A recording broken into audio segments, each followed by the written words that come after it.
வாழ்க வளமுடன். Psychology of money அப்படின்ற புத்தகத்தை நடிகர் அரவிந்த் சுவாமி எல்லாருக்கும் படிக்கிறதுக்காக பரிந்துரை செய்திருக்காங்க. அதே சமயத்தில் நம்மளுடைய வேதாத்ரி மகரிஷி அவர்களும் நம்மளுக்கெல்லாம் ஆசை சிரமித்தல் அப்படின்னு ஒரு பயிற்சி முறையும் சொல்லி கொடுத்துருக்குறாங்க.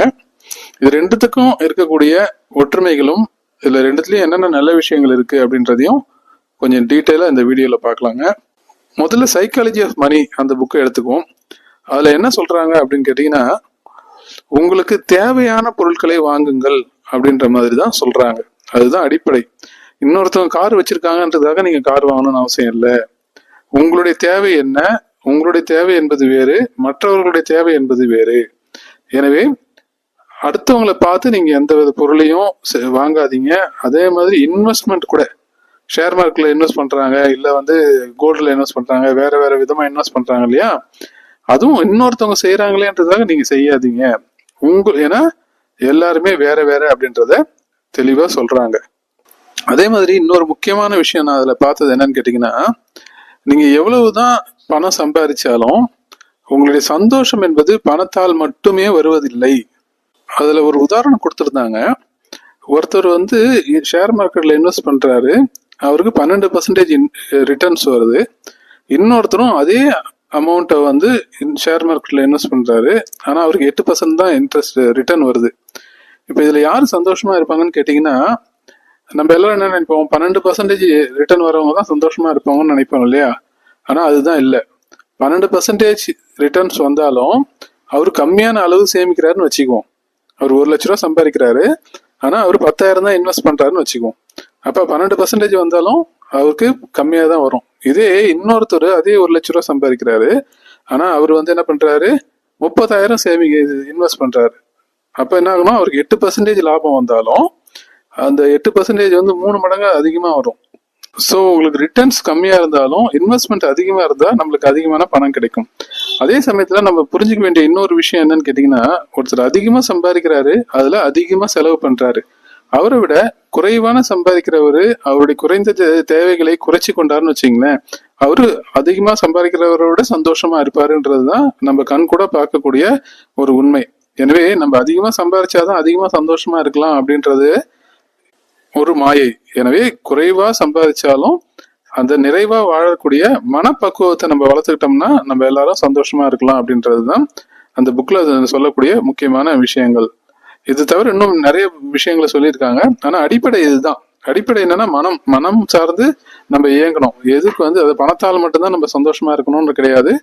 பணம் குறைவா இருந்தாலும் நம்ம சந்தோஷமா இருக்கலாம் அப்படின்றதுக்காக சொல்றாங்க. அதே சமயத்துல அவங்க பணம் சம்பாதிக்கிறதுக்கான இன்வெஸ்ட்மெண்ட்டோ, நீங்க லாங் டேர்ம் இன்வெஸ்ட்மெண்ட் பண்ணுங்க. அதே மாதிரி உங்களுக்கு தேவையான வீடு, காரு, பங்களா எல்லாம் வாங்குங்கன்னு சொல்றாங்க. எதுவும் வாங்க வேணாம்னு சொல்லல. ஆனா உங்களுடைய தேவைய நீங்க சீரமைத்து கொள்ளுங்கள், ஆசையை சீரமைத்து கொண்டு இதெல்லாம் வாங்குங்க அப்படின்னு தான் அந்த புக்ல சொல்லியிருக்காங்க. நம்ம வேதாத்ரி மகரிஷி அவர்கள் இதெல்லாம் முன்னாடியே சொல்லிட்டாருங்க. 50 வருஷத்துக்கு முன்னாடியே அதெல்லாம் ரொம்ப தெளிவா சொல்லி கொடுத்துருக்காங்க. அந்த ஆசை சீரமைத்தல் அப்படின்னா என்னன்னு கொஞ்சம் விளக்கமா பார்க்கலாங்க. மனவளக்கலையில அடிப்படை வகுப்புகள் இருக்கு. ஃபவுண்டேஷன் கோர்ஸ்னு சொல்லுவாங்க. அதுல சிம்பிள் எக்ஸசைஸ் சொல்லி கொடுப்பாங்க. அதுக்கப்புறமா மெடிடேஷன் சொல்லி கொடுப்பாங்க. அதுக்கப்புறம் காயகல்ப பயிற்சின்றது நம்ம உயிருக்கான ஒரு பயிற்சி, அந்த பயிற்சியும் சொல்லி கொடுப்பாங்க. இந்த பயிற்சியெல்லாம் முடிச்சதுக்கு அப்புறம் அகத்தாய்வு முதல் நிலை, 2ஆம் நிலை, 3ஆம் நிலை, 4ஆம் நிலைன்னு 4 வகையான அகத்தாய்வு பயிற்சிகள் இருக்குங்க. அந்த அகத்தாய்வு பயிற்சிகள்ல தான் ஆசை சீரமைத்தல் அப்படின்றது அகத்தாய்வு முதல் நிலையில வரும். இந்த அகத்தாய்வு பயிற்சிகள்லாம் செய்யறதற்கு முன்னாடி ஒரு மணி நேரம் இல்லது 2 மணி நேரம் நீங்க மௌனம் இருந்தீங்கன்னா அது மிக மிக சிறந்த பலனை கொடுக்கும். ஸோ ஒரு தியானம் பண்ணிட்டு ஒரு மணி நேரம் நம்ம மௌனமா அமைதியான நிலையில இருந்துட்டு, மௌனம்னா புக்கு படிக்கக்கூடாது, வேற டிவி பார்க்கக்கூடாது, எந்த வேலையும் செய்யக்கூடாது, அமைதியா உட்காந்து நம்ம மூச்சு ஓட்டத்தையே கவனிக்கலாம், இல்லைன்னா நம்ம அமைதியா உட்காந்துட்டே இருக்கலாம். ஸோ இதுதான் நம்ம எண்ணத்தையே கவனிக்கலாம். இதுதான் மௌனம் அப்படின்ற பேரு. சில பேர் மௌனம் இருக்குன்னு சொல்லிட்டு பேரை கையால சைகை காமிப்பாங்க, எழுதிலாம் காமிப்பாங்க. அதுக்கு பேர் மௌனமே கிடையாதுங்க. இப்போ மனசு பேசிக்கிட்டே இருக்கும், அதுக்கு பேர் மௌனம் இல்லை. ஸோ மௌனம்னா முழு மௌனமா இருக்கணும், எந்த வித வேலையும் செய்யாம அமைதியா இருக்கணும். இது கொஞ்சம் ஆரம்ப நிலையில கஷ்டமா இருந்தாலும் போக போக நீங்க அது செய்யலாம். அதுக்கப்புறம் என்னன்னா, நீங்க உங்களுடைய ஆசைகள் என்னென்னு எழுதிக்கங்க. ஒரு பேப்பர் எடுத்து 1, 2, 3ன்னு போட்டு உங்களுக்கு என்னென்னலாம் ஆசைகள் இருக்கு அப்படின்றத எழுதிக்கலாம். எழுதிக்கிட்டு என்ன பண்ணணும்னு கேட்டீங்கன்னா ஒரு ஆசையை எடுத்துக்கலாம். முதல்ல அடிப்படையான ஒரு கேள்வி கேட்டுக்கணும், இந்த ஆசை நம்மளுக்கு தேவைதானா? இப்ப நீங்க ஒரு கார் வாங்க போறீங்கன்னு வச்சுங்களேன், காரு வாங்குறது இப்ப எனக்கு தேவைதானா அப்படின்னு நீங்க யோசிக்கணும். ஆமா, இது எனக்கு தேவைதான், ஏன்னா நான் டெய்லி டாக்ஸிலேயே போயிட்டு டாக்ஸிலேயே வரேன், அதனால எனக்கு மாசத்துக்கு 30,000 செலவாகுது, அதனால இந்த கார் வாங்கினா எனக்கு அந்த 30,000 செலவு மிச்சமாகும் அப்படின்னா கண்டிப்பா நீங்க கார் வாங்கணுன்றது ஒரு தேவையான ஒரு விஷயம் அப்படின்றத நம்ம புரிஞ்சுக்கலாம். அடுத்தது, இந்த காரை நான் வாங்குறதுக்கான பொருளாதார வசதி என்கிட்ட இருக்கிறதா அப்படின்னு பார்க்கணும். ஸோ அப்படி பார்க்கும்போது, இப்போ என்கிட்ட கொஞ்சம் காசு தான் இருக்கு, இன்னும் கொஞ்சம் காசு கடன் வாங்கலாம், கடன் வாங்கினா எனக்கு இந்த மாசம் 30,000 டாக்ஸிக்கு மிச்சம் ஆகுது இல்லைங்களா, அதுல அந்த காசை எடுத்து நான் இந்த காருக்கு இஎம்ஐ கட்டலாம் இப்படின்னு கொஞ்சம் ஒரு கணக்கு போட்டு பார்த்தீங்கன்னா, ஓகே, இது நம்மளுக்கு இப்போதைக்கு காசு இல்லாட்டாலும் ஓரளவுக்கு இந்த காசு சமாளிக்கக்கூடிய விதத்துல நம்ம கிட்ட காசு இருக்கு அப்படின்றத நம்ம புரிஞ்சுக்கிட்டு, இதுக்கும் ஓகே அப்படின்னா இந்த ஆசையை நான் நிறைவேற்றிக் கொள்வதனால தனக்கோ பிறருக்கோ ஏதாவது துன்பம் விளைவிக்குமா அப்படின்னும் யோசிக்கலாம். இப்ப ஒருவேளை உங்கள்கிட்ட கார் வாங்கிட்டீங்க, ஆனா வீட்டுல நிறுத்துறதுக்கு இடம் இல்லை, பக்கத்து வீட்டுக்கு முன்னாடிதான் நிறுத்தணும் அப்படின்னு வச்சுங்களேன். இப்ப என்ன ஆகும், அதனால சில சச்சரவுகள் வரும். சில பேர் காரை ரோட்ல நிறுத்திட்டு சில பிரச்சனைகள்லாம் சந்திக்கிறாங்க.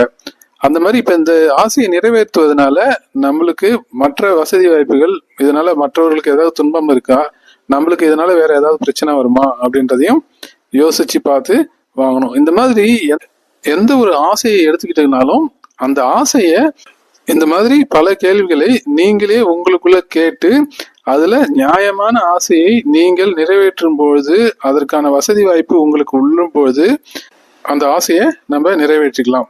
ஆனா சில பேர் எப்படி முடிவு எடுக்கிறான்னு கேட்டீங்கன்னா, நானும் கார் வாங்கி ஆகணும் அப்படின்னு முடிவு எடுக்கிறாங்க. அந்த காருக்கு அவங்களுக்கு தேவைன்னு பாத்தீங்கன்னா ரொம்ப இருக்காது. மாசத்துக்கு ஒரு தடவையோ இல்லைன்னா வருஷத்துக்கு 2-3 தடவையோ அப்படிதான் எடுப்பாங்க. இதுல ஒருத்தர் சொன்னாரு, நான் காரை வாங்கிட்டு வருஷத்துக்கு இன்சூரன்ஸ் மட்டும் 10,000 ரூபாய் கட்டுறேன், அந்த 10,000 ரூபாய் நான் டாக்ஸி கொடுத்தா கூட ஒரு வருஷம் ஃபுல்லா நான் செலவு பண்ண மாட்டேன், ஆனா கார் வாங்கி சும்மா 10 லட்ச ரூபா கார் பார்க்கிங்ல வெயிட் சும்மா கிடக்குது அப்படின்னு சொன்னாரு. அப்ப அந்த மாதிரி சூழ்நிலையில இருக்கவங்களுக்கு ஒரு பெரிய போலி கௌரவத்துக்காகவோ இல்ல யாரும் மற்றவங்களாம் கார் வச்சிருக்காங்களான்றதுக்காக நம்ம வாங்கணும்னு அவசியம் இல்லை. அதே மாதிரி இன்னும் பாத்தீங்கன்னா, சில பேருக்கு காருடைய தேவை இருக்கும், ஆனா அதனுடைய பொருளாதார வசதி இருக்காது. அப்ப என்ன பண்ணலாம்னா, பொருளாதார வசதியை கொஞ்சம் கொஞ்சமா சேமிச்சுட்டு அதுக்கப்புறமா அந்த காரை வாங்கலாம். இப்ப பாத்தீங்கன்னா, காரு விலை 10 லட்சம்னு வச்சுங்களேன், அது இஎம்ஐல வாங்கிட்டு அந்த இஎம்ஐ கட்டி முடிக்கும் போது அது ஒரு 12 லட்சம் இல்ல 13 லட்சமா மாறிடும். ஏன்னா அதுக்கு வட்டிலாம் சேர்த்து நம்ம கட்டணும்.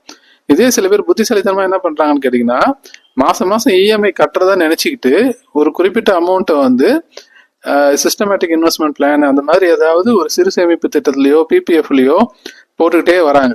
ஸோ போட்டுக்கிட்டே வந்தாங்கன்னா அவர் இன்னைக்கு வாங்குறதுக்கு பதிலாக காரை ஒரு 2 வருஷம் கழிச்சு 3 வருஷம் கழிச்சு வாங்குறாங்க. அப்ப அவங்க சேமிச்ச காசு வட்டியோட ஒரு பெரிய அமௌண்ட்டா அவங்களுக்கு ரிட்டர்ன்ல திருப்பி வருது.